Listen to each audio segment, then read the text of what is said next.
There is a demon, a demonic force that is coming for you and trying to ruin you and seeks to waste you and cause you to waste your life. We don't think about it like this. What we think is, I've been distracted. I've had a hard time focusing. I've put enough time in for the day. I'll just spend some time scrolling. I'll research that thing that doesn't matter. I'll get distracted doing things that are not my core focus. That is not how the early church thought about being distracted, unfocused, and not working hard. What they thought about was the noonday demon. Qatar is his name. He was coming to wage war on your productivity and cause you to not do the good things that God has laid out for you to do. Psalm 91:6 in the ESV says this: the destruction that lays waste at noonday. I actually think that's a pretty bad translation.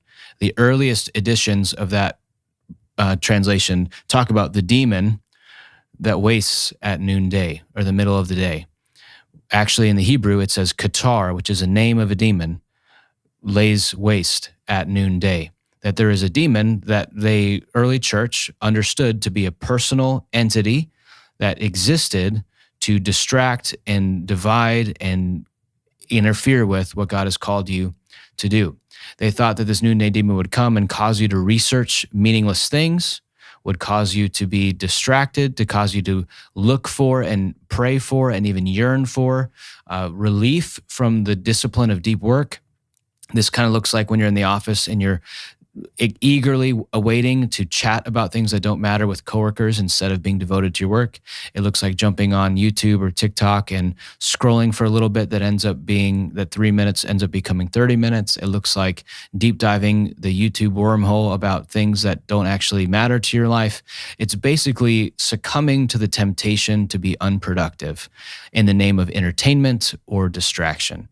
And again, I think this demon is more active than it's been in any time in world history. And I think it lives in our phones and it's coming for us. And so rather than just kind of viewing this as like a situation where we just need a little more caffeine, we need to life hack our way into being more productive, I think we should recognize that there is a personal force, a personal entity that is invested in you not working hard and being all that you can be in God's world and to serve God's people in a meaningful and productive way. Imagine if all of the time that you wasted being unproductive and just being entertained in the last 3 years, if you took all of that and had redirected it into productive, focused effort.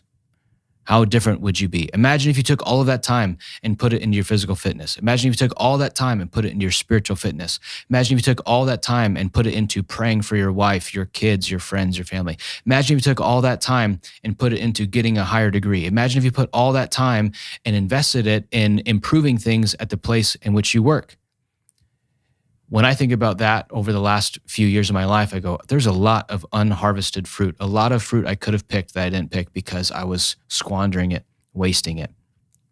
If we want to become productive, valuable members of society and productive, valuable members of the local church and the husbands and fathers and employees that we want to be, we need to recognize that there is someone, not just my brain chemistry, but someone, a demon, who is actively trying to hold me back from being what God has called me to be. And so next time you're distracted, next time you find yourself doom scrolling, next time you find yourself wasting moments and hours of your life, ask yourself, what is at risk for this demon if I worked as hard as I could at things that actually matter and not just squandering my life with things that don't matter? Because if the last 3 years, if you had been doing that, you'd be in a different position emotionally, relationally, financially, vocationally. Think about the next 3 years. What if you punch that noonday demon in the face every time he wanders across your mind and you devote yourself to the good and meaningful work? You'll be in a very different position in 3 years. God has wonderful plans for you, and it's your responsibility to walk into them. Flee the noonday demon.